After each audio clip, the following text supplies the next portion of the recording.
Mais uma vez ele te feriu, é a última vez que ele vai pôr a mão no Defensor, canção de Zezé de Camargo e Luciano, um grande sucesso.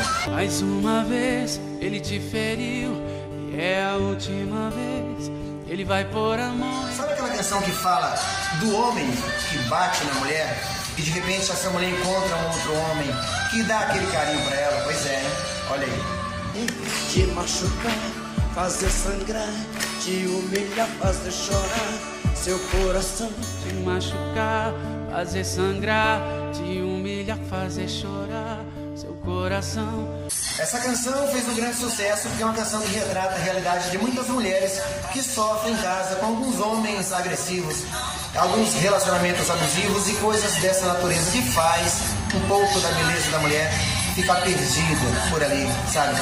E a mulher de repente até tem vontade de fazer loucuras, sabe? As mulheres que fazem loucuras assim gostosas, porque às vezes os caras são assim, violentos, bate, agride. Não tenha medo, denuncie, deixa ele bem. Você não pode fazer isso com a mulher. A mulher você tem que cuidar dela, ter carinho. E esse grande sucesso do Zezé de Camargo e Luciano, O Defensor, é uma canção que veio falando por dentro da mulher, assim, sabe? Que ela é sofrida, que trabalha pra caramba. Gente, tem mulher que rala muito, sabe? Trabalha, que chega em casa, o marido não dá valor. Então, toma cuidado, observa isso. E a canção Defensor é uma canção que dá esse grito de alerta da mulher que sofreu bastante e tá aí escutando essa canção e fica encantada com ela. Aqui dos céus e altos, dos altos de Teixeira de Freitas, olha que maravilha. Um lugar pra fazer loucuras, né? Ó. Lindo, né, gente?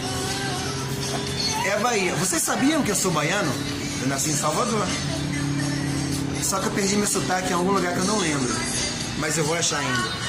Um abraço a todos e estamos conectados por aqui. E você, já fez alguma loucura aí?